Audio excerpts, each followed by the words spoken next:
Hello, good morning, Agripina. Can you please introduce yourself? Good day, ma'am and sir. My name is Agripina A. Bukaw. I am 39 years old from Quezon City, Philippines. I have one son, age 7. I am a Christian. I am a college graduate, Bachelor of Science in Industrial Technology. I work as domestic helper in Saudi Arabia for 2 years and 2 months from September 2021 to November 2024. Okay. So your experience is in Saudi Arabia. Okay. So why do you want, or what made you decided to work in Hong Kong? I want to work in Hong Kong because for the basic need for my family, ma'am. Okay, basic need for your family. And what are your duties with your past employers? My main duties, my past employer, ma'am, taking care of the children, cooking, tutoring, washing and ironing the clothes, cleaning the house, taking care of pet, and marketing, gardening. Okay, so you mentioned you have to care 2 kids. Okay, may I know what are the ages of the kids?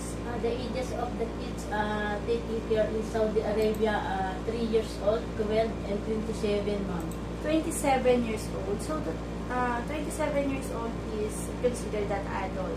Okay. Yes, so you also took care pets. What yes, kind of pet? Dog, ma'am. Okay, one only. 1 ma'am. Okay.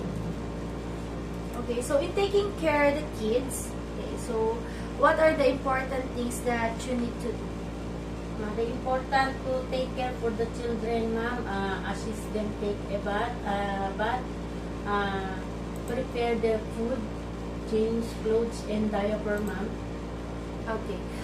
What are the activities that you suggest them to do while they are not in school? Ma'am, I ask first the children what activities you want. You want play or making an assignment or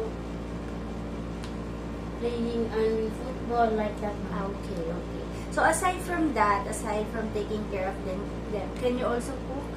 Yes, ma'am. Cook for in Saudi Arabia, ma'am, chicken biryani, chicken masala, kubba, kufta, and carbonara. Okay. So you are good in cooking? Yes. Yes, okay. If we will given you a recipe, can you follow it well? I follow the procedure and instruction for the employer cooking, ma'am. Okay. So in Hong Kong, some of the employers provide only share room with the kids or elderly. If you will be given that job offer, can you take that? Yes, ma'am. Okay. So you are okay with share room. Yes, ma'am. How about if you have a co-helper? Yes, ma'am. It's okay also. Okay. So as a first timer in Hong Kong, we want to make sure that you will not borrow money with your employer or any lending company in Hong Kong. Yes, ma'am. No, I cannot borrow, ma'am, and I cannot loan in a land bank like that, ma'am. Okay, how many years do you see yourself working in Hong Kong? As long as my employer he needs me, I continue to work with them, ma'am. Okay. So, message for your future employer? Ma'am and sir, if ever you choose me as your domestic helper, you will be blessed and I will be blessed too as a domestic helper. I promise that I will do my duties and responsibilities and I will finish my 2 years contract. Thank you, ma'am and sir.